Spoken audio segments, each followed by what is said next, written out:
Irish. Many of your ancestors, I'm sure, if you're Irish, came from County Cork, County Down, Killarney, Erin. And so that's the music we're going to be presenting to you tonight in an Emerald evening. So to open our show, we're going to call on a couple of our friends who came from Ireland by the way of Switzerland. Jack and Lynn Staley singing and dancing a medley of Irish melodies.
This time, Hal Osborne is going to sing Molly Malone.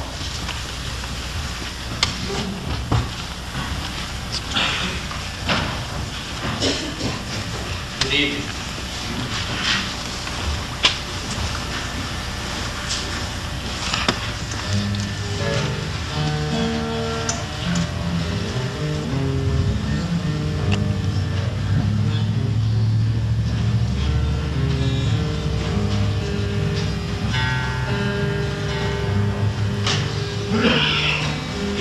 Dublin's fair city, where girls are so pretty, that's where I first saw my sweet Molly Malone.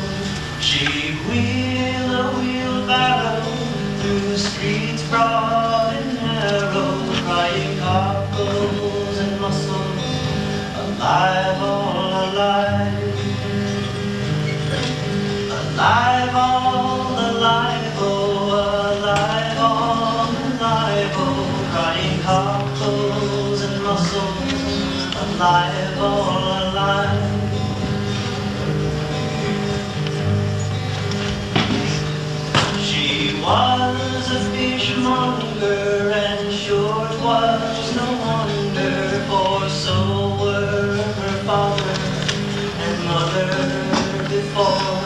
They each wheeled a barrow through streets broad and narrow, crying hard.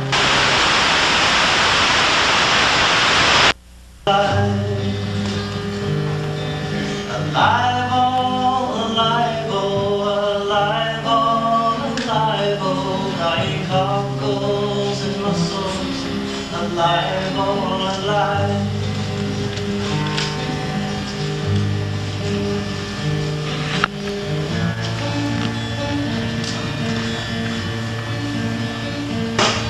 She died of a fever and nothing could save her. That was the end of sweet Molly Malone.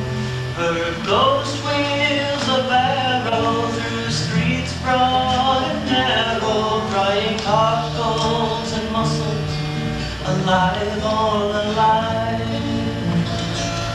Alive, all alive, oh, alive, all alive, oh, crying cockles and mussels, alive, all alive. Alive, all alive, oh, alive, all alive, oh, crying cockles and mussels, alive, all alive.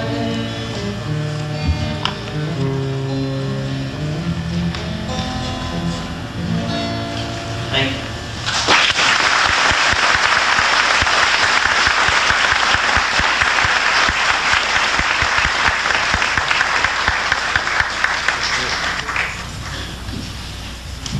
Beg your pardon, sir.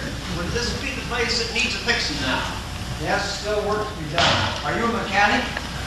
No, I'm not a mechanic. I'm a McMurphy. You must be an Irishman from the Emerald Isle. Oh, that I be. Right from the Emerald. What part? All of me and incomplete. You'll have to get out of here now. We're going to do a show.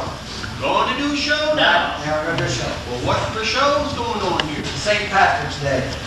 Oh, yes, St. Patrick's Day, March the 17th. That's when the Irish celebrate the wearing of the green. Right. Well, enjoy it while you can. You know what's next month?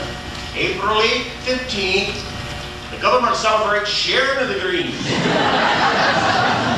I should have known it was St. Patrick's Day. You know, I always give my wife a bunch of gold jewelry for Christmas, and about this time of year it turns green.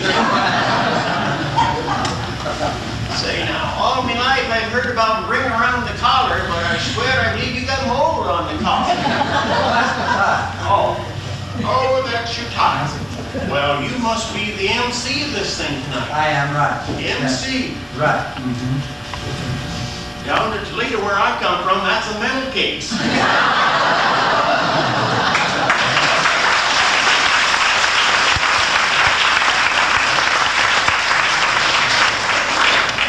This time, Tammy Haber, Susan Donnelly, and Berlin Rex are going to present the piano lesson.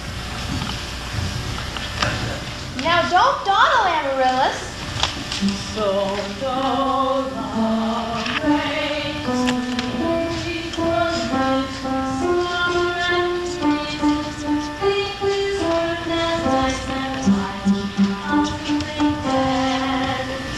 Well, excuse me for living, but I never read it. Neither has anyone else in this town. There you go again with that same old comment about the no mentality of River City people and taking it all too much to heart. Now, Mama, as long as the Madison Public Library was entrusted to me for the purpose of improving River City's cultural level, I can't help my concern that the ladies in River City keep ignoring all my counsel and advice. But darling, when a woman's got a husband and you've got none, why should she take advice from you? Even if you can't quote balls and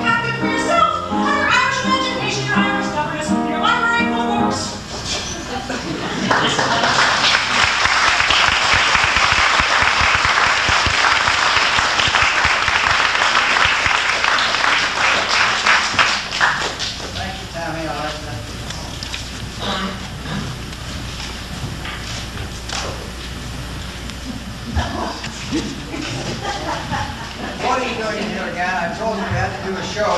And anyway, what's the rush? Well, I'm hurrying to get it finished before my paint runs out. That's a good idea. Good idea. Say, Murphy, who's the young lass here, do you know? Oh, I wouldn't be knowing. I'm a married man. Why don't you be asking us? Well, I'll be asking you. How do you do, miss? And may I ask who you're looking for, what you might be doing here? Well, I'm hoping to find me a new job situation. You need a job, I see. And what is your name? Me name's Kitty Kelly. How'd you do? How do you do, Kitty? It's nice to have you here. Yes, so with a name like that and with a green hat, you must be an Irish girl. Right. Yes, yes. A lot of Irish girls wear much more green than that, though, especially on St. Patrick's Day. You wearing more green? Oh, is that right? Yes. Would you like to show us? Rather not? Maybe I have an idea. Will all the men in the audience please cover your eyes? Get your shoes green. I can see this. I'm going home, but this is going to be an X-rated show. Kitty, what kind of work are you looking for? What is your experience? Well, I've had 4 different jobs since coming to America 6 months ago. The latest of which was caring for the twins of the Marvinses. Bob and Betty, their names is. Right. One being a boy and the other one a girl. Oh, you're right. Yes, and both of them just a year and a half old. The one just the same as the other. Yes, both haven't been born on the same day, making them twins. So it's the first time I ever saw any twins in my life, except for kittens and puppy dogs and things like that. Well, the only twins that I remember in Ireland were both grown up, and both of them full-sized women named Ellen and Bridget Hanahan. See, now who was to work for the Marvin's family? That's right. So it's only 1 week I worked there, though. Having to answer an advertisement that my female say-so in the newspaper. Little did I know about twins. Watching children, let alone twins, don't you know? And that Mrs. Marvin, she's so hygienic with her thermometers and hot water bottles and microbes and Germans and food calories. Jesus, no wonder I've got a brain left to be headed lower. Well, first of all, Mrs. Marvin said the temperature of the water has to be just so for the twins' back. She even gave me this little glass doodads that told you how hot the water is or how cold. But I had no time to be messing with that thing. The twins and all, they just make you so busy. So I have my own plan that beats any thermometer I ever invented. First of all, you fill the tub up with water, and then you stick the baby in. And if it turns blue, it's cold, and if it turns red, it's hot, and there you are.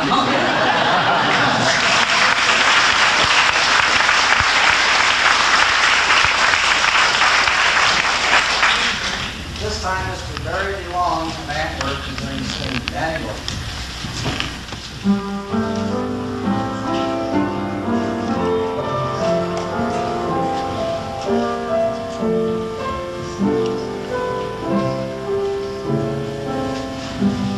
Oh,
Larry team, Sam, Rob, Murphy, doing Kelly.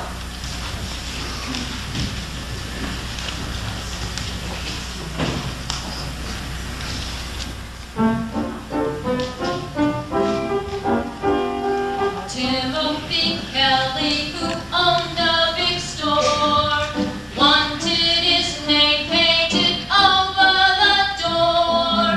One day Pat Clancy, the painter man, came, tried to be fancy and misspelled the name. Instead of Kelly with double L-Y, he painted Kelly, but one L was shy. Pat said it looks right, but I want no pain. I've reasoned it out in my own little way. If I knock the L out of Kelly, it would still be Kelly to me. Sure, a single L-Y or a double L-Y should look just the same to an Irishman's eye. Knock off the L from Killarney, still Killarney it always will be. But if I knock the L out of Kelly, sure he knocked the L out of me. Timothy Kelly looked up at the sign. He told Pat Clancy, that's no name of mine. As a sign painter, you'll never go far. You're a fine painter like Kelly, you are. Shame on you, Clancy, just see what you've done. You spoiled the name of an Irishman's son. Don't let an L come between us and Pat. I figured it out like a real diplomat. If I knock the L out of Kelly, it would still be Kelly to me. Sure, a single L-Y or a double L-Y should look just the same to an Irishman's eye. Knock off the L from Killarney, still Killarney it always will be. But if I knock the L out of Kelly, sure he knocked the L out of me.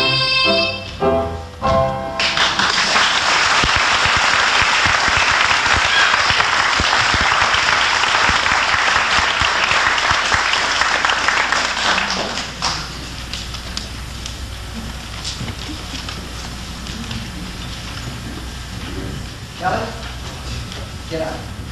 Rob, get up. Now, stay up.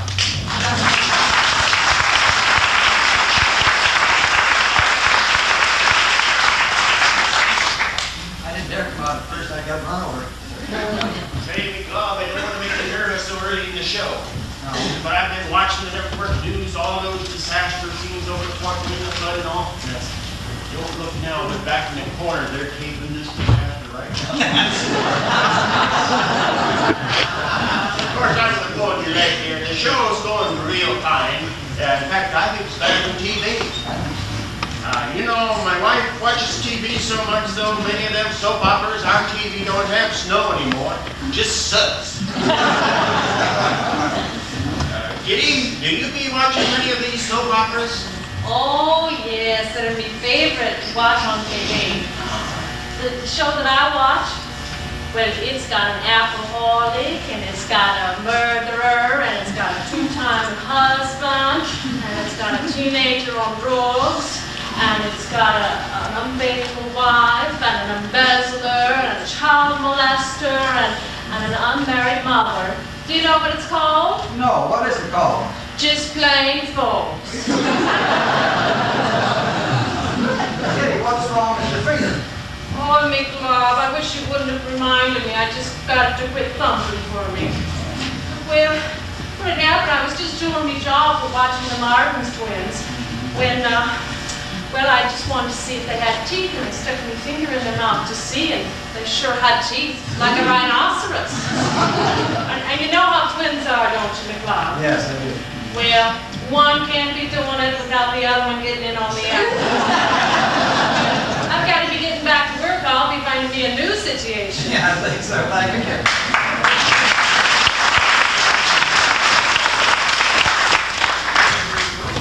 Peter Greer, Being Green. Peter?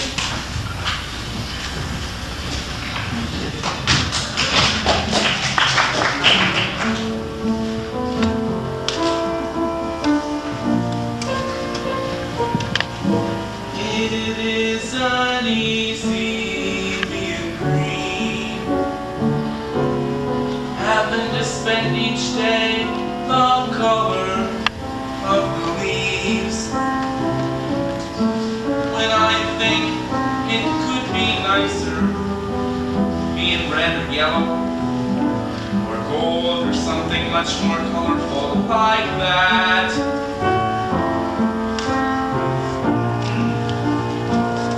It is uneasy being green. It seems to blend in with so many other ordinary things. And people tend to pass you over, 'cause you're not standing out like flashy sparkles in the water or stars in the sky. But green is the color of spring, and green can be cool and friendly like, and green can be big like an ocean, or important like a mountain, or tall like a tree. When green is all there is to be, it could make you wonder why. But why wonder, why wonder? I am green, and it'll do fine. It's beautiful, and I think it's what I want to be.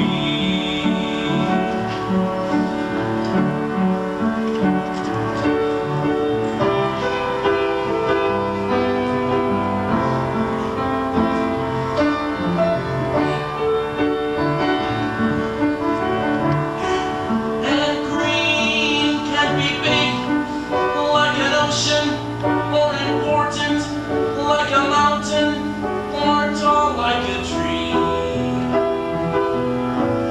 When green is all there is to be, it could make you wonder why. But why wonder, why wonder? I am green, and it'll do fine. It's beautiful, and I think it's what I wanna be.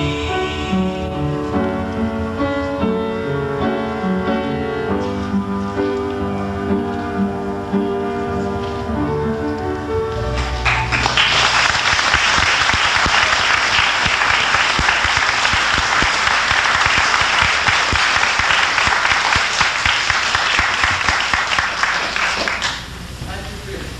This time, Steve Harris will sing "A Little Bit of Love."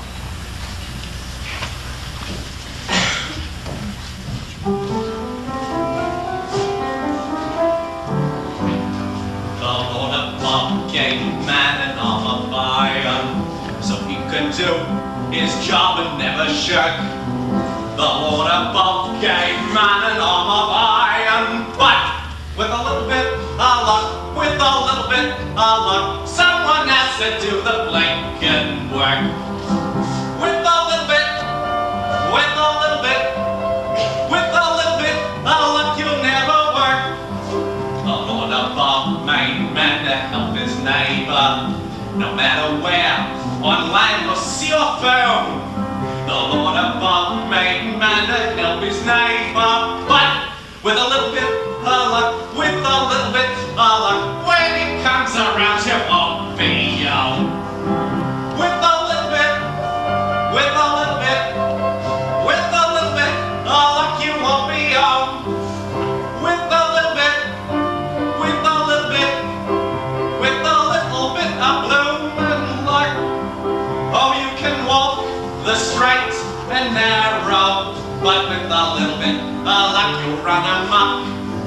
The gentle sex was made for men to marry, do needs and see his food is cooked. The gentle sex was made for men to marry, but with a little bit of luck, with a little bit of luck, you can have it all and not get hooked. With a little bit, with a little bit, with a little bit of luck, you won't get hooked. With a little bit, with a little bit, with a little bit of bloomin' luck.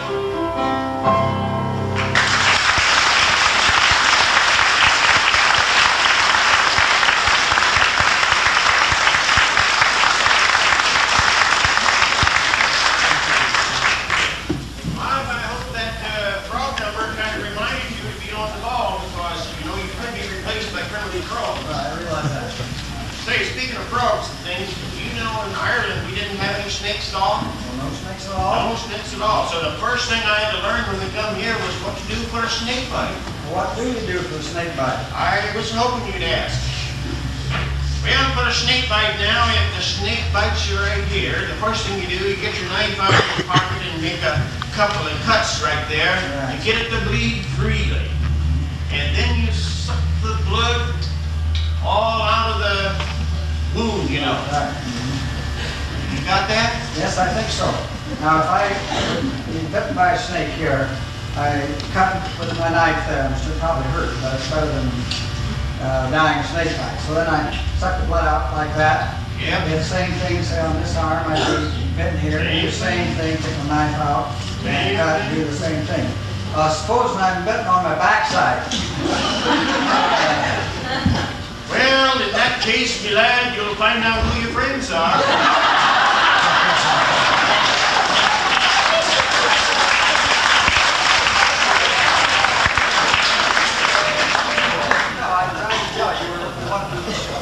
You know, Murphy, after that remark there, reminds me that the only difference between you and an Irish jackass is a collar. The jackass wears a collar. Say, I'm happy to be knowing I'm wearing a collar. In that case, there's no difference.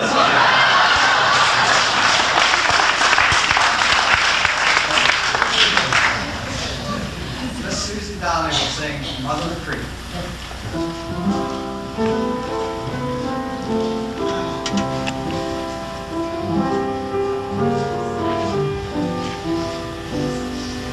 There's a spot in my heart which no laddie may own. There's a depth in my soul never sounded known. There's a place in my memory, my life that you fill. No other can take it. No one ever will. Sure, I love the dear silver that shines in your hair, and the brow that's all furrowed and wrinkled with care. I kiss the dear fingers so toil hard for me. Oh, God bless you and keep you, Mother of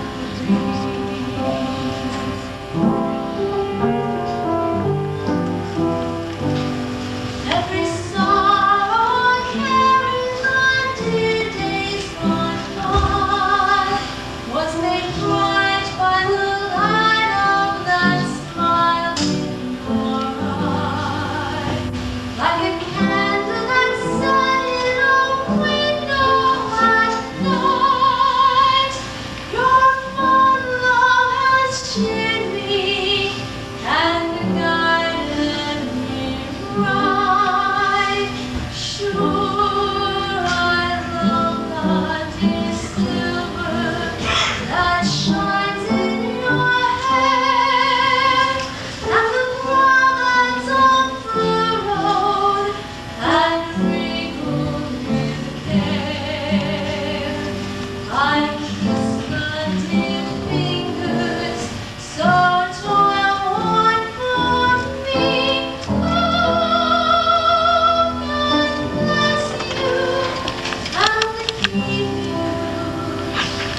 could not be able to be with us tonight, is here. So Yvonne, you want to come on up now? And if you're a pianist, I think maybe has your music.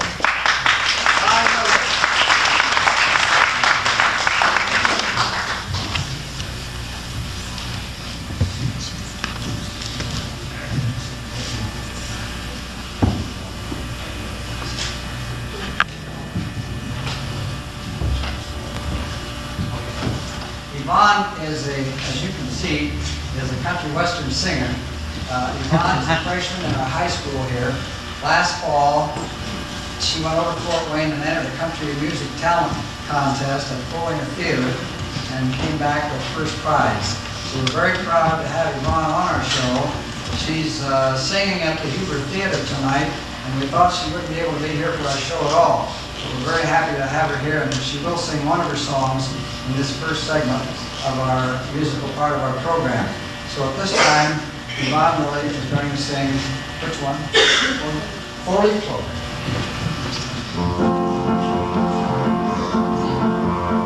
I'm looking over a four-leaf clover that I've overlooked before. One leaf is sunshine, the second is rain, third is the roses that grow in the lane.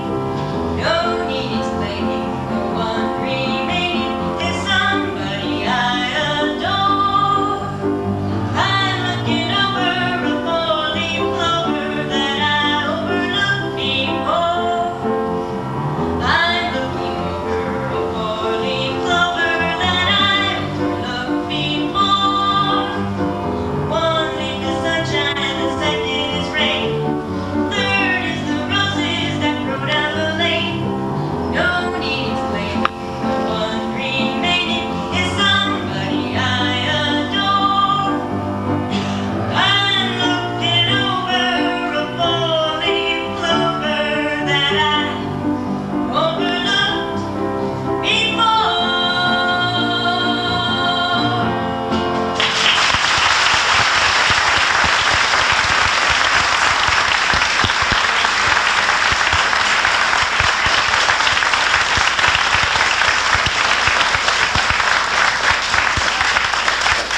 Back to her show, so good luck, and she will be with us tomorrow afternoon for our performances then. Thank you, Yvonne.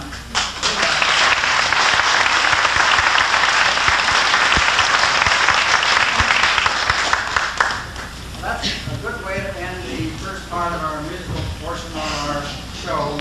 We're going to present now a one-act play entitled Four Little Words. This play has been directed by Mr. Jim Giese of Defiance, who is a member of the Hicksville Village Players. Following the one-act play, there will be a 10-minute intermission before we bring you the final and concluding part of our musical program tonight. Thank you very much.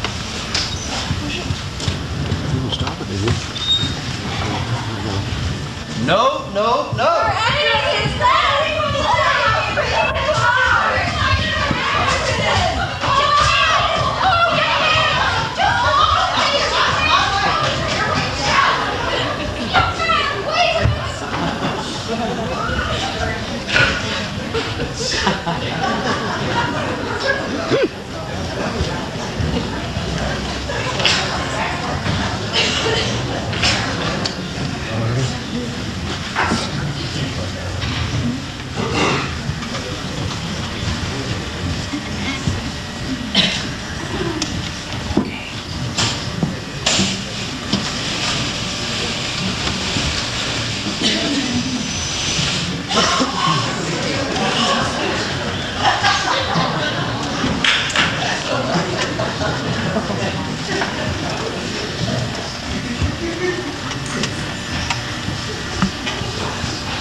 People shot, 3 stabbed in the first act, and the heroine no more beautiful than my right thumb. Oh, the plays they write nowadays. Yak. Please let us in! Please!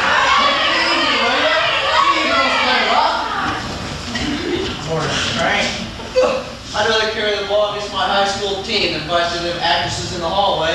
Actresses, no, they're tired. Please let us in! Hear me out loud. Boy, you can get crazy over a good many things, but when you're theater crazy, you're good and crazy. And that's my honest opinion for nothing. Now listen, girlies, my little whirlies, just calm down.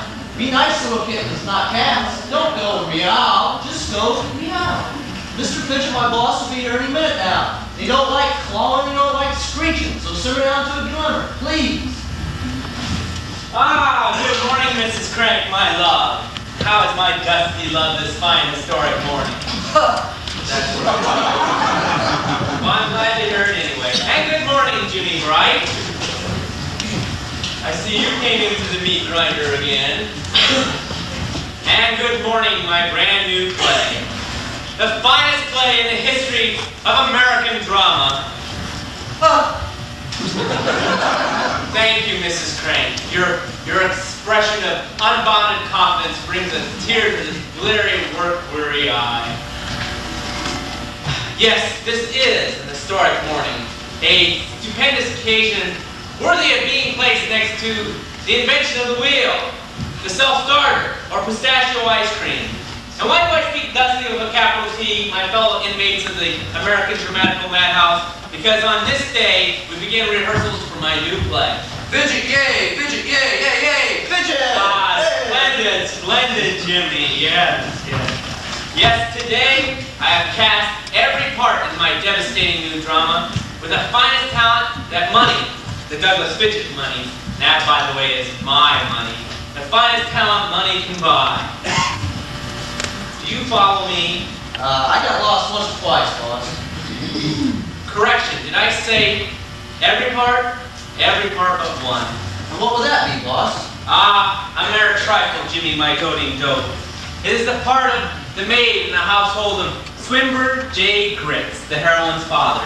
And the heroine's name, I'm bursting to tell you, is Cecily Grits. Isn't that a lovely name? Cecily Grits. And it's very syllabic confirmation. It has all the delightful delirium of Debussy. All the limpid lusciousness of the song of the hoo-hoo bird as it calls to its mate on the banks of the Orinoco River. Always on a Sunday afternoon. Always on a Sunday afternoon.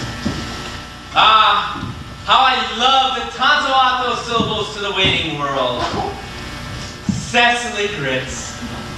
Sweet Cecily. Serene Cecily. Seraphic Cecily Grits. Don't send me that way, boss. Why, it just makes my teeth ache. Can you perhaps think of a better name? How about mommy grits? Let me resume life's little struggle. Now, this part of this maid is but a one-line part. It's just an infinitesimal translation, itty-bitty line. Well, I won't cast this part in no time. It will be as simple as falling off a building. As easy as a breeze in a breezeway. As swift as an unerring, unswerving arrow to its target. As certain as... You're an optometrist, boss. A what? You know, a guy that looks on the bright side. Ah, yes, Jimmy, my doting dope. In the theater business, there is no side but the bright side. Once in a while, that is. But time goes galloping on and we are stupidly static. I called the casting agency yesterday. Did they send any actresses over yet? Please, let us in. We're actresses. They sent over the whole mob to PAC. Well, splendid. Send them in. Okay, girls, when I say three, chase me. 1, 2, 3. Okay. Whoa! You're fired! Before we're hired. Well, let's put it this way. If you hire me, I'll fire you. Rather good, huh? Hire, fire. Thank you, Mrs. Crank. I must admit it was awful. One of my less quotable lines of the day. Now, ladies, be seated and be calm. No more shrieks, no more shoots, no more histrionics. No, indeed. That's agreed. We are assembled here today in the office of Douglas Fidget. And I am proud to say, am the Douglas Fidget. The only Douglas Fidget in captivity, in existence. And we are assembled here as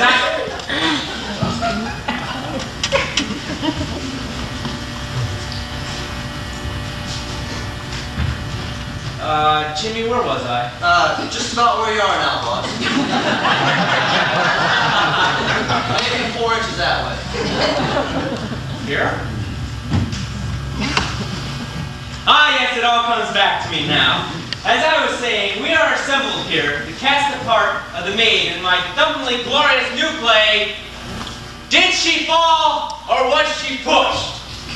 Now, the maid in this play comes into the room where the heroine's father, Swimmer Jacobs, is standing in the corner on his head, and he says, and she says to him, "Your taxi cab is waiting, sir."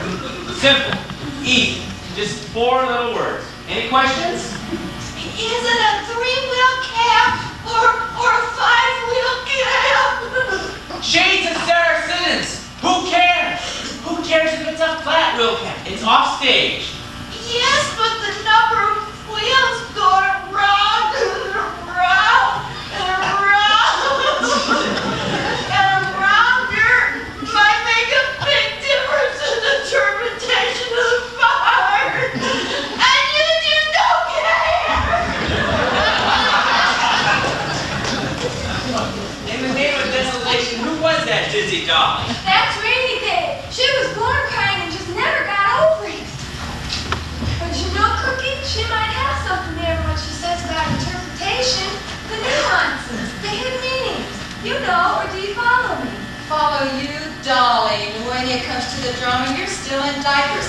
Now, when I played Lady Macbeth, oh, That puts an end to that. Now, all I want is just 4 little words. 4 little words. Your taxi cab is waiting. Jimmy, straighten your tie. The hurricane's over. 4 little words. That's all I want. You, madam, you first. I think it is only fair to myself and to the acting profession to make a statement, to make my position and my standing clear, right here and now. I am not accustomed to playing servants' parts. Before I sign my equity contract and you take me out to dinner, my statement is this: I am not accustomed to playing servants' parts. Were it not that I am Hungry, maybe? Were it not that I am so much a part of the theater, so much is varied vitamin A, B1, and D content. Ah, dear heaven, how humiliated I should feel. Servants' parts. For 15 years, I was leading lady to the late and great Humphrey Hollylone. Oh, they loved her in Pawtucket! Pawtucket, Rhode Island! For 18 years, I was on tour with Shakespeare. Dear, you have been around. Now, wait a minute, Lady Macbeth. Don't go home. I am not going home. Well, don't make a big production out of it, then. I am going to make an entrance. Stage right. Squat they boo, man. You look butch. Your taxi cab is waiting. That's all there is. There isn't any more. Gee, boss, what a performer. What ziggity? Well, what bounce? What do you say, boss? No, not in front of the ladies. Now, I don't want a 5-act tragedy. I don't want comedian. All I want is 4 little words. You, next!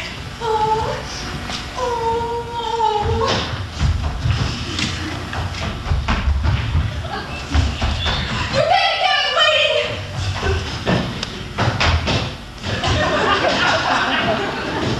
Well, she's got a rocket engine, boss. Should she take off for the moon? Or maybe I'd better. No, don't leave it, boss. This show ain't half over. I know, that's what's killing me. Oh, Mr. Pigeon, it's just terrible! Oh, it's awful, Mr. Pigeon! Oh, you cried too when you Your taxi cab is waiting and some people just got out! Oh, dear! Don't go building up the park. Great galloping ghost of Gary, how much more of this can I stand? I swear, Jimmy, if she comes in here weeping one more time, I'll be leaving. And the sidewalk's 24 stories down. Now keep a cool, steady hand on your brain throttle, boss. Because of falling vision, you don't gather no moss. Thank you, Jimmy. Your wise words of wisdom have returned me to the verge of sanity. Oh no, let me stay crazy. I'm and I'm quite well, thanks. Even before you ask. Mr. Spitz, you were in the same of meeting our daughter, Oriole Babs. Oriole is the child dancing quality of our time, of all time. Question mark. Silence, Gladwin. Anyway, Mr. Spitz, you're just going to love Oriole as part of the maid in your play. She's so right for it. So spirituelle. A 20th century Titanium. Oriole dances. And she recites. To be or not to be. That is a question. Silence, Gladwin. Oriole also plays 16th century airs on tin cans. She carves and sews.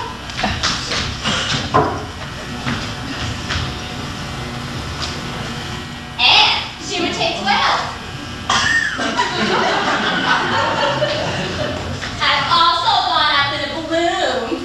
Oh yes, I must tell you about that. It was all so unrehearsed and all so gay. We were at the county fair, and there was our little Oriole skipping about among the crowd, watching them inflate the hot air balloon. When all of a sudden, up went the balloon, and there was our little Oriole dangling at the end of the trail rope. Her little bow, the little yellow one she's wearing now, had somehow gotten caught in the rope. I've always wondered how that happened. Anyway,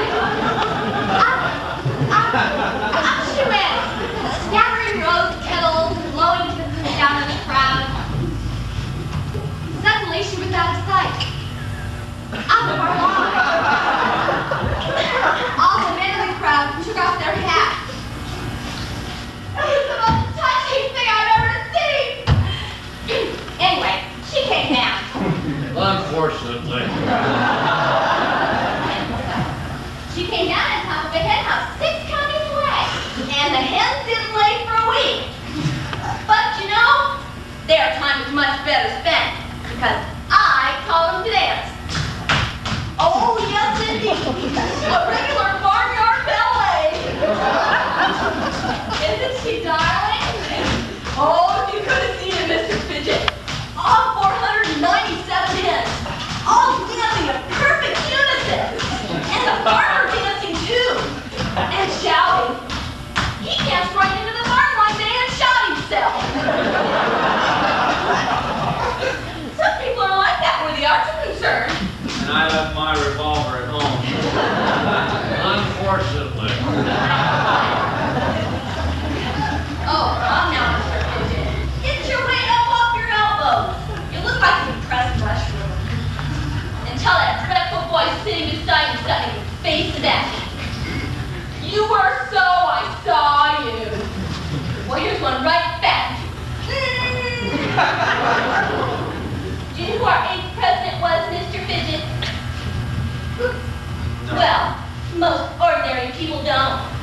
Well, it was Martin Van Buren, term of office 1837 to 1841. Now, I would like to place this main thing in the time and decor of Martin Van Buren. In my readings and research into history, I found him to be a forgotten but fascinating figure. That's what our play means. A forgotten but fascinating figure. Isn't she just adorable? Silence, Mama. Silence, Gladwin. There you are, sitting in the workhouse study. You're in a tizzy. The country's going to the canines. You need relaxation. At that precise moment, I enter and say, Mr. President, the Potomac is lovely in the sunset. The air is alive with hummingbirds. Mockingbirds. Woo, woo, woo, woo. Butterflies. And just ordinary flies.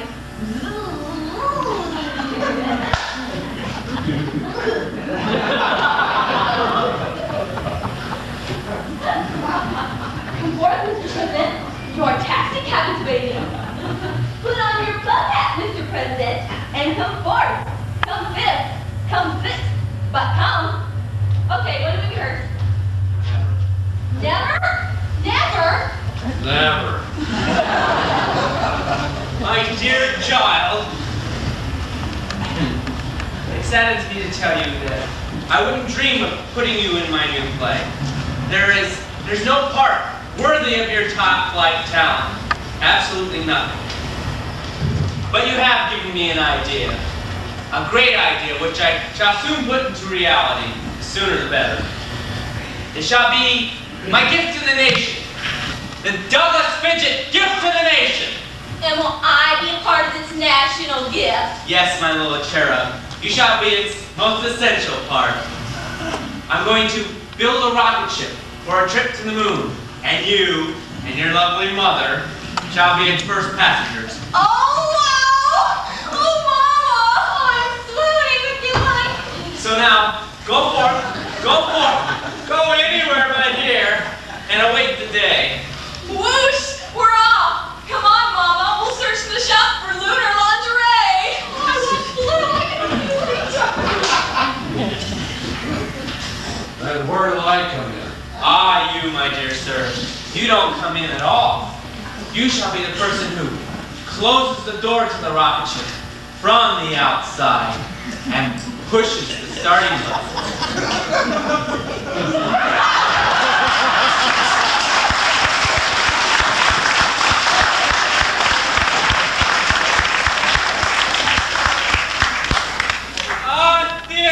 Theater, what I've suffered for thee. But let's get on. You there with the brown eyes, or are they blue? Or are they just saucers? They're ultraviolet, sir. They're what? Ultraviolet. Splendidly, skip it. Now, if you don't want me to become ultraviolet, you'd better be good. Oh, Mr. Fidget, ever since I was a little girl, I've admired you from afar. You're my flame, you're my star, my glorious shining star. Yes, you are, my star. See, I break into poetry. The raptures of poetry when I speak to you. I have 47 pictures of you, including your very first baby picture. I write your name on the library books that I borrow. I've been hit 4 times by cars because I stop in the little street and dream about you. And now that I'm near you, I want to tell you something. Something that means everything to me. Yes, child, what is it? Your taxi cab is waiting. Goodbye. Goodbye. Goodbye.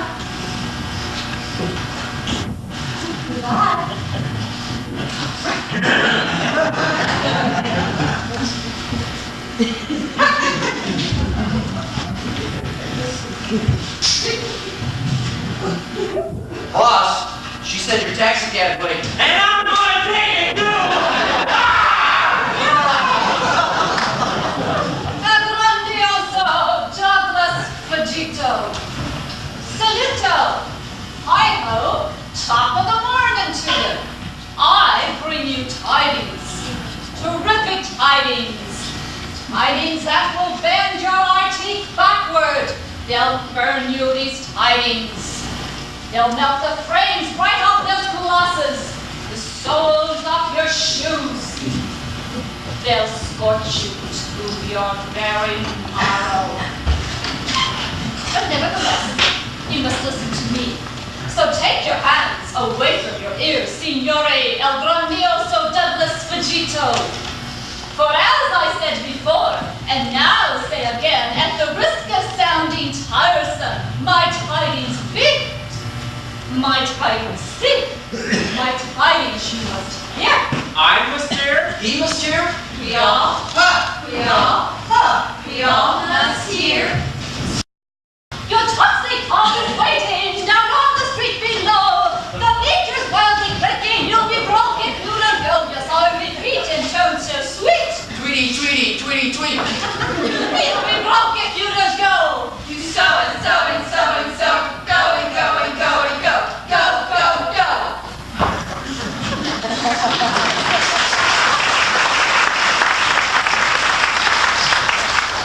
Boss, you know something?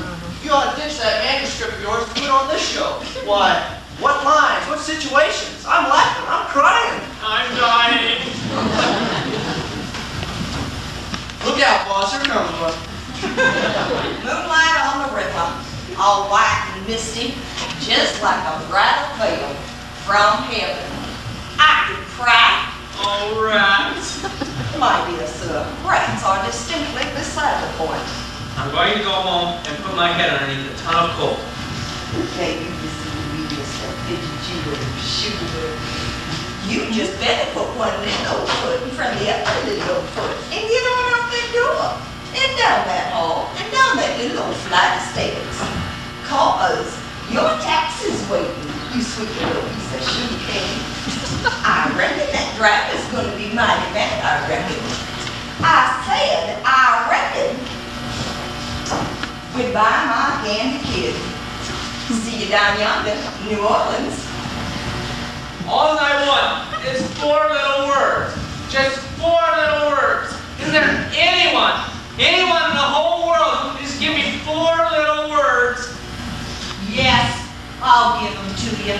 Oh, I held on in all these years, just a dustin' and a dustin', saying nothing, just a grunting. But now I'm gonna bust myself wide open and spill the secrets of the years. I'm gonna yell those secrets, been a clawing my innards, gnawing my gizzards, till I can't eat a decent meal with near perishing of indigestion. Do you know who give me indigestion? You give me indigestion. You and your handsome heroes and your heathen heroines. Now, Douglas Fidget, I'm gonna have my revenge, just like in them there plays of yours. Don't you try to escape me. My eagle eye is on you, piercing you like a pin through a butterfly, making you squirm, ain't it? Oh, the more you squirm, the more I laugh. Now you hear this, Douglas Fidget. Your taxi cab is waiting, and you're going for a ride.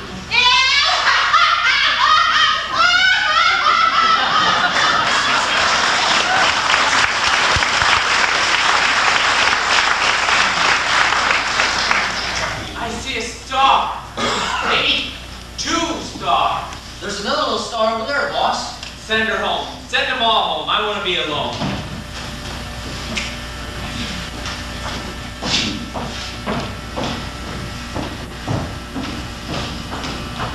Kiss my grits.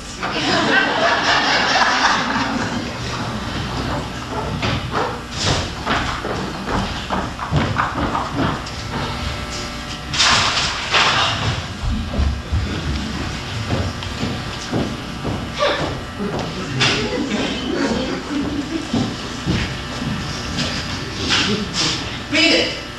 You heard what the man said. Scream.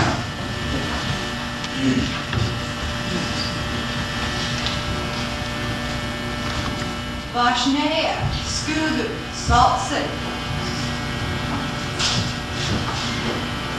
Icky, Scare, Woozy. Gee, boss. She can't speak English.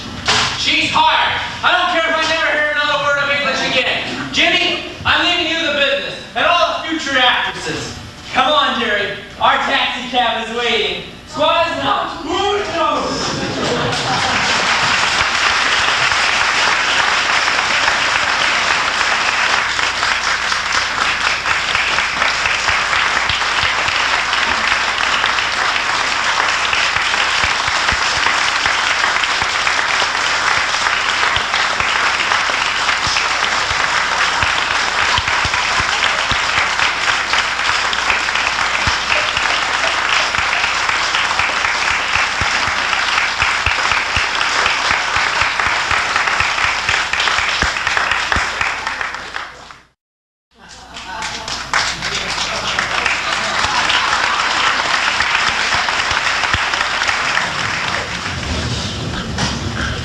Welcome back. I have a couple of announcements I'd like to make, some acknowledgements.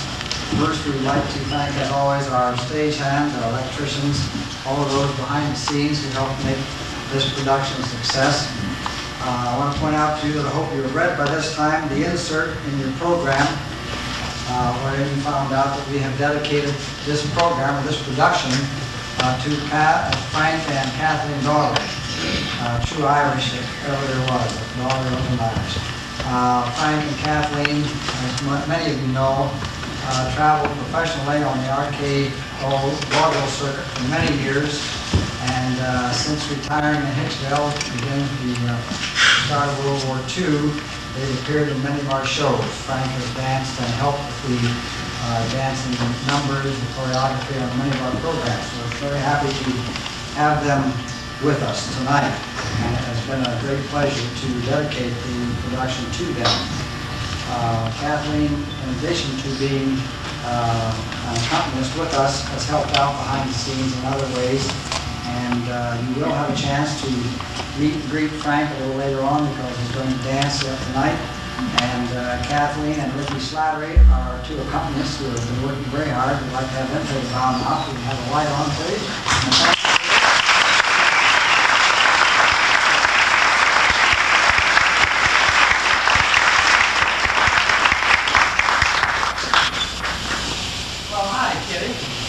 Kitty, how do you like it in America? Oh, just fine. Very good.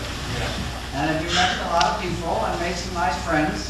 Oh, yes. There's the fiancé, Michael O'Gilly, of course, and then there's a friend who's a nursemaid. Her name's Anna Casey. She's a real good friend. She helped me out when I was watching the Marvin twins. Yes. Well, one day, the Marvin twins were crying and howling and carrying on. I couldn't stop them, and I didn't know what to do, so I ran over to her house and I asked her, well, what do you do with the children when they can't keep them crying all the time? And she says, well, feed them melon food, of course. So I did. I fed them 2 watermelon and 3 cantaloupes. And I thought I'd cured them, but I was mistaken. They started howling so loud, I think my own mother over in Ireland heard them. And I went back over to Annie and I told her what had happened. She started laughing. She started laughing, tears were rolling down, and they were going all the way back to the back of her neck because she said cross-eyed. So that's not what I was meaning. I wasn't meaning watermelons, don't you know? It's special food that you get at the drugstore. Well, so I went to the drugstore and I got that special food.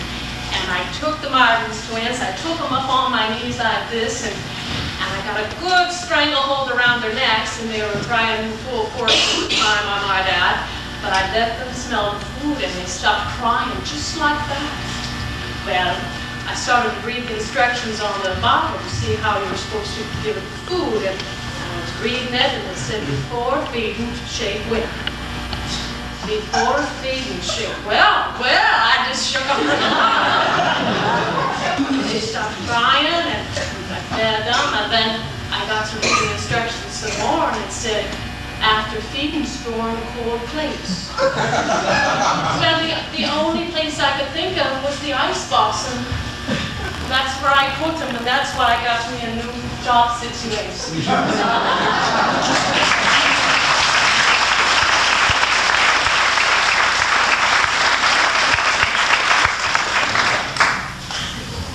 Kitty. At this time, we're going to have a good Irish number, McNamara Band, featuring Berlin Rex.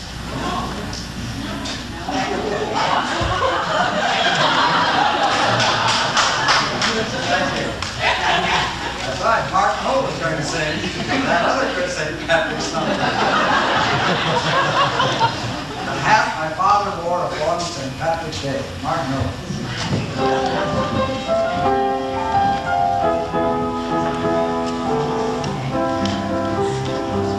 Get that hat, folks ask me every day.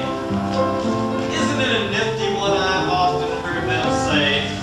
Oh, keep it on, it's funny. Can't you see the people smile?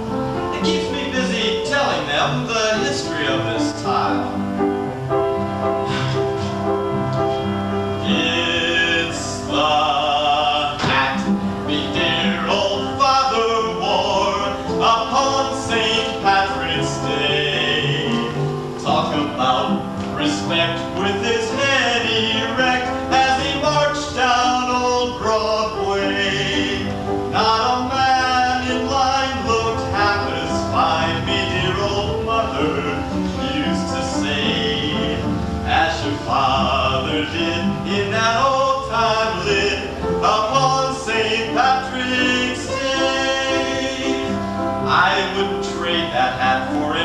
thing on earth. I'll keep it as a relic of the land of Daddy's birth. A finer sky he's never covered, gray-haired, silvery locks. I wouldn't even trade it for a Dunlop or a Knox. It's the hat me dear old father wore upon St. Patrick's Day. Talk about respect with his head erect as he marched down old Broadway. Not a man in line looked half as fine, me dear old mother used to say, as your father did in that old time lived upon St. Patrick's Day.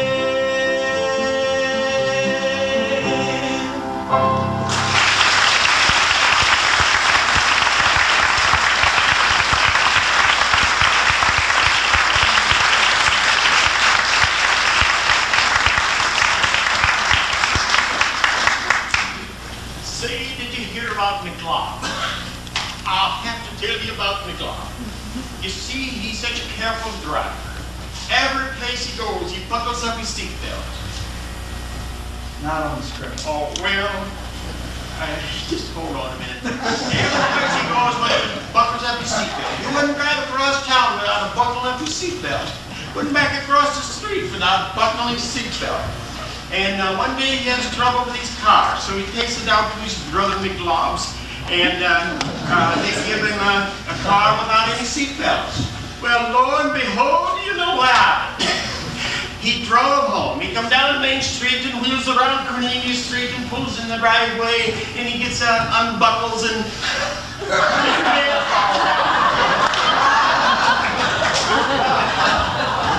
first time his wife had been flashed in 20 years.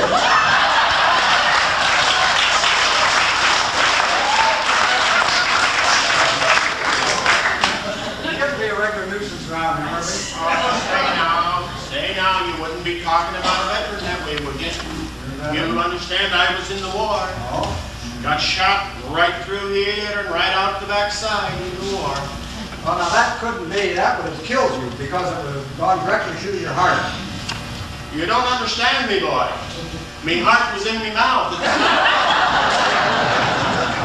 I will, I divorce you. Well, if you was me wife, I'd divorce you too. Say, speaking of divorce, there's a fellow out our way. His wife's thinking about divorce. Oh. He keeps bringing work home with him all the time. Day after day, he keeps bringing work home. She's getting fed up with it. Just brings work home night after night. Is he a work addict? No, he's a mortician. Hey, I think I'll be on now. If you don't like it, you know what you can do? What's that? You can kiss me, Barney Stubb.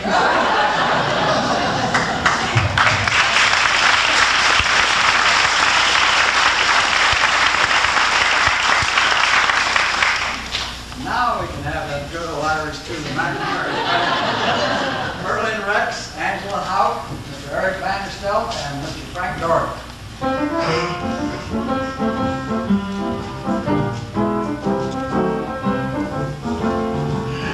Oh, his name is McNamara, he's the leader of the band. I'll give you a number that I finest in the land.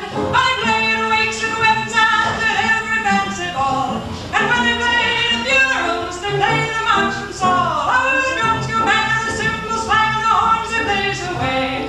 The collybobs they all assume while I the pipes do play. Oh,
back again, McMurphy. I thought you were retired.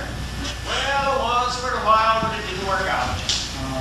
Worked all my life to buy an insurance policy so I could retire for $1,200 a month, but it didn't work out.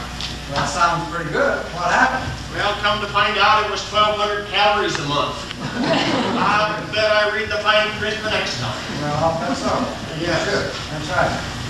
Talking about fine print, I wanted to mention Harold Murphy wrote up most of the script for the acts that he and I have done tonight and some of what Kitty did. We appreciate it very much. But at this time, he wanted me to ask a riddle that I didn't care much for. I'll tell you what it is, and then I'll give you one of my own liking. He wanted me to ask what you get if you cross a boa constrictor with pasta. The answer is you get spaghetti that wraps itself around the fork. Don't laugh. The truth is, he got all tangled up the first night, and he won't do it no more. Not too fast. Anyway, are there some of you here who remember Cotton Pickin' Minstrel? Anybody remember Cotton Pickin' Minstrel? Okay. Blake Curley was one of our end men in Cotton Pickin' Minstrel, and he came up with one night of the show that about his uncle who crossed an owl with a goat. You know what you get when you cross an owl and a goat? What in the world would you get if you crossed an owl with a goat? You get a hootenanny. Oh, pretty good, pretty good. But I can tell you one bigger than that. Okay. There was a fella that crossed an elephant and a parrot. An elephant and a parrot. Yes, you see what he wanted to do. He wanted to get an animal he wouldn't forget, and yet could remember to tell him what he should remember. But what did he get when he crossed an elephant with a parrot? Well, he got a 10-ton bird that eats peanuts.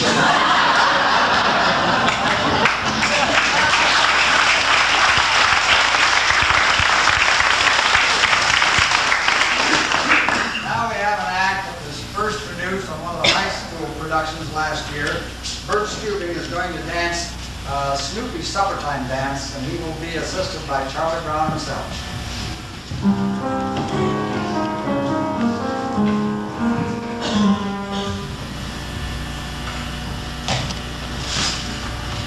Snoopy, are you asleep or something? I've been standing here for a whole minute. You haven't noticed. Don't you understand yet? It's supper time! Supper time! Supper time! Behold the brimming bowl of meat and food, which is brought forth to ease our hunger. Behold the flowing flagon, moist and sweet, which has been sent to slake our thirst. Okay, there's no need for a big production. Just get over here and eat.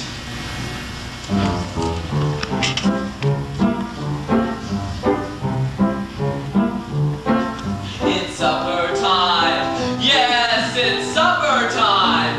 And it's supper time, very best time of day.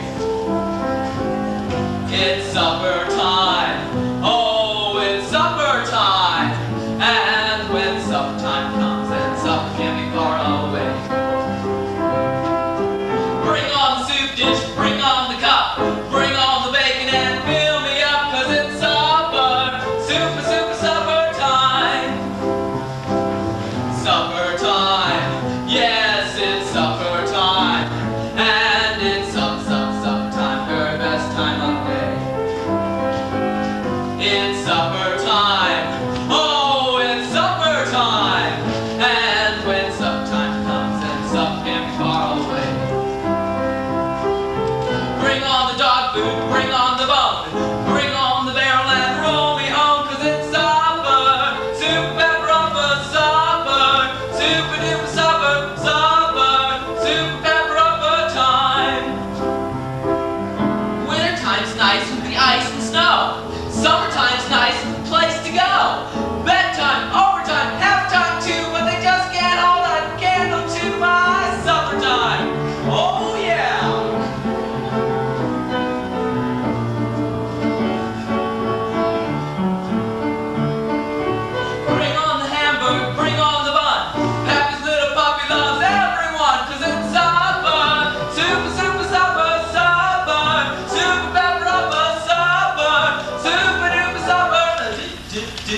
do. Now wait a minute, Snoopy. Hey, get down, you're gonna spill it all over. Cut it out!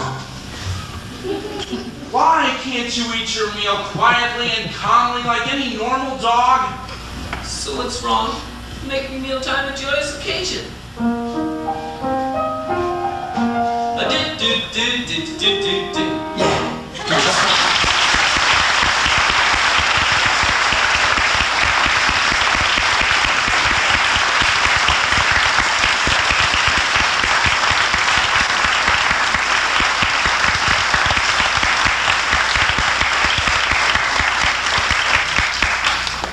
I didn't introduce Peter Greer, who played Charlie, because Peter is Charlie. He played that part in the high school production. And anyway, as Pete knows, I have trouble pronouncing his name. The other night, I announced that Peter Green was Peter Greer. This time, Steve Karras is going to sing again. This time, the little number, Get Me to the Church on Time.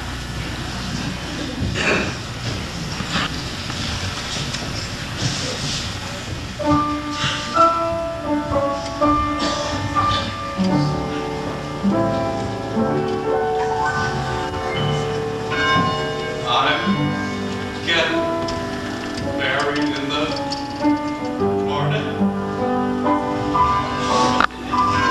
Ding dong, the bell's gonna chime.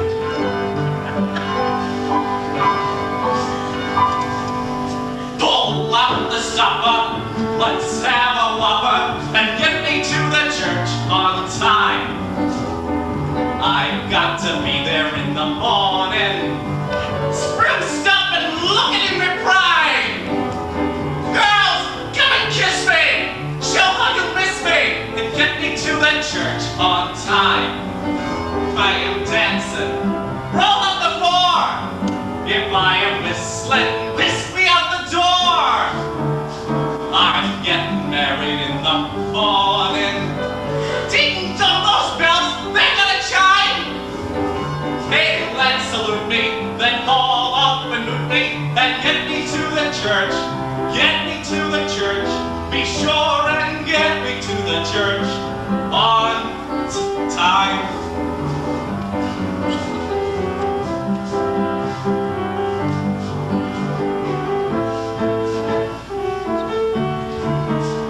I'm getting married in the morning. Ding dong, the bells are gonna chime. Pull out the stopper and let's have a whopper and get me to the church. Get me to the church. Be sure and get me to the church on time. On time. On time. On time.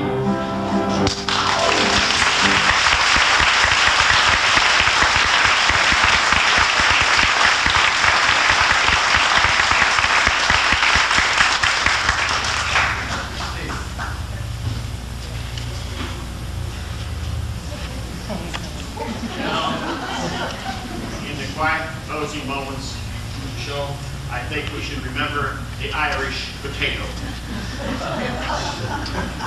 We abuse them a lot. We chip them and dip them, and mash them and smash them and French fry them, and oh Lordy, we treat them terrible. But potatoes, you must understand, are a lot like people. Some of them run around half-baked. A few of them are a little rotten. And we have a tendency to make fun of the poor things. Now, a lot of people would make fun of them just because they don't have a brain. But you don't catch me laughing at them because they don't have a brain. Good Lord, the last couple of years, the only thing I can keep in my own head is a bad cold. And of course, they don't have any hair either. But that keeps them out of trouble too, because I heard of one fellow who come to the show tonight complaining about his wife spent 2 hours teasing her hair. 2 hours teasing her hair, only 5 minutes to tease him.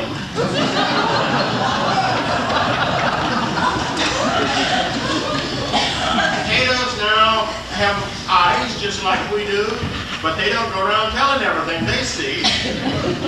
For example, I was out to the supermarket there, and I saw a young mother. She said to for a little 5-year-old. Now you hang on to mommy's skirt so you don't get lost. You know that little fella putting there got a hernia trying to hang on. Do you mind if I sit down? Well, of course, the reason. Now, they could probably see better if they wore glasses, but they got a problem there. If you look around, about half the people here are wearing glasses. That gives you some idea how important ears are. They don't have anything to hang on. But maybe they're better off not to have ears. Lord, I know of one old girl, why her ears could pick up more dirt than a vacuum cleaner. Just in one ear and over the backyard fence. Well, now you probably wonder why there's not more potatoes here to the show tonight. You see, the poor things, they just have to go every place in their skins. Now, you take, if every one of you had to come in your skin tonight, there's about 3/4 of you that wouldn't be fit to be here either. And of course, the other 4th would be distracting from the show. But speaking of skin, I was looking in Playboy magazine in that centerfold. You know, I never saw skin so well organized and all.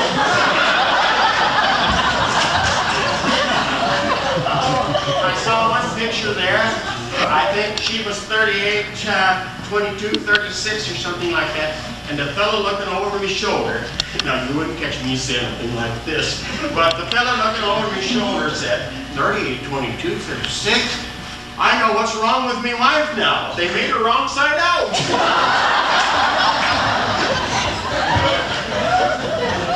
But fortunately, people like McLeod and myself can wear clothes.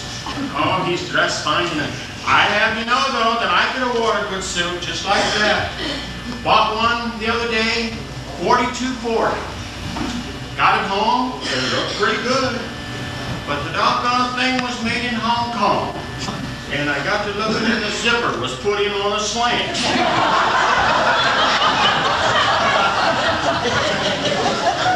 Hey, that can be an uphill proposition.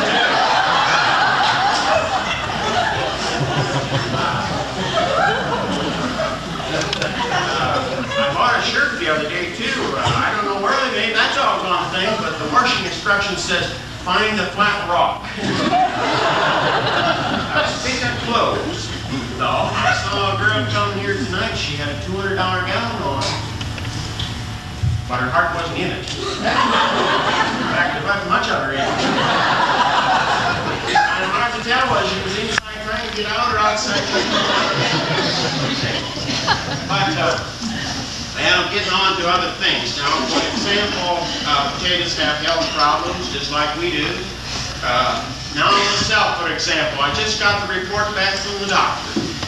I began to wonder whether I was made in heaven or made in Detroit. About that. They have trouble with their kids, too.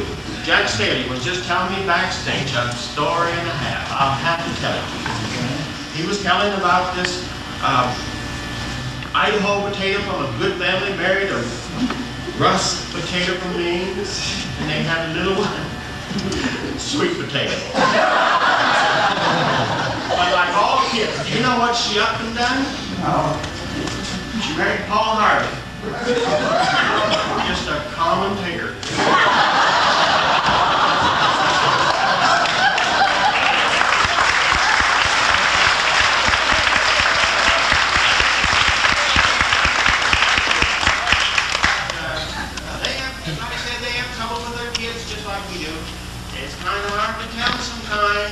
Who's having the most fun? Them juveniles in their delinquency or adults in the adultery? Well, I must leave you now, but I'll leave you like Luther Burbank said about the lily, and I think it applies to the potato. The next time you look down on a lily, smile. Because the next time, he may be looking down on you.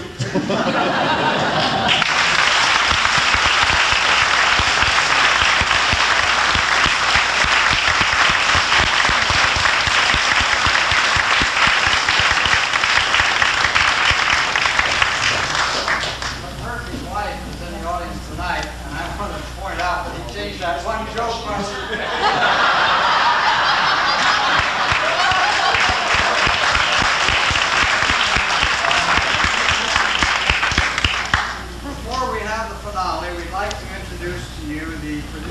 show. Corinne, you please come on. Come on, Corinne. You want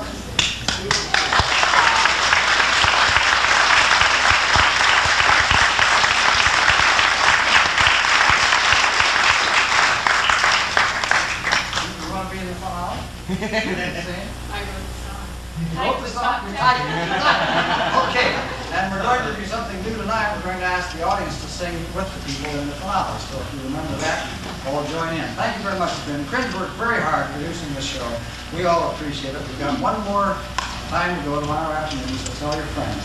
Why don't you just tell them some of the reasons how to keep an eye on that sign out there? Yeah, watch that sign out in the corner. I don't have my list, but on the back of your program, there are a list of the following productions that are coming up later on in the year. There will be some others that have not been listed there. So keep an eye on the News Tribune and the sign out on the corner, and we'll look for you soon at another production. We will be presenting this show again Sunday afternoon, so tell your friends. We've had very fine response.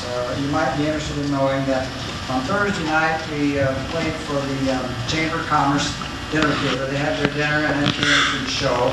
And then last night we had an overflow crowd, and again tonight. We put in about 20, 30 extra chairs both nights, so we had a very fine response, and we thank you people. And if you talk to some of your friends and haven't seen the show, we hope that you'll recommend us, and maybe they'll come and see us Sunday afternoon. So thank you very kindly. And at this time, our Swiss friends, Jack and Lynn Staley, are going to lead us into the finale. Thank you.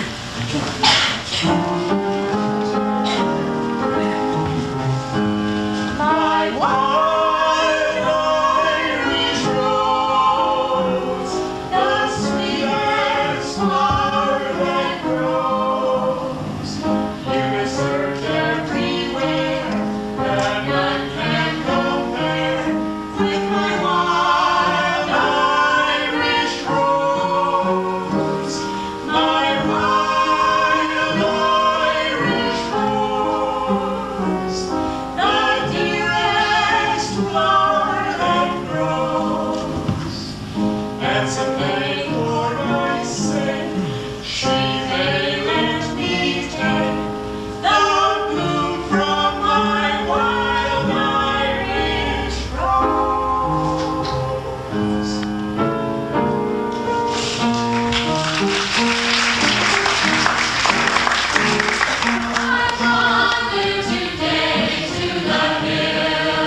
Sweetheart, you and I, so won't you wait till the sun shines dimly by and by?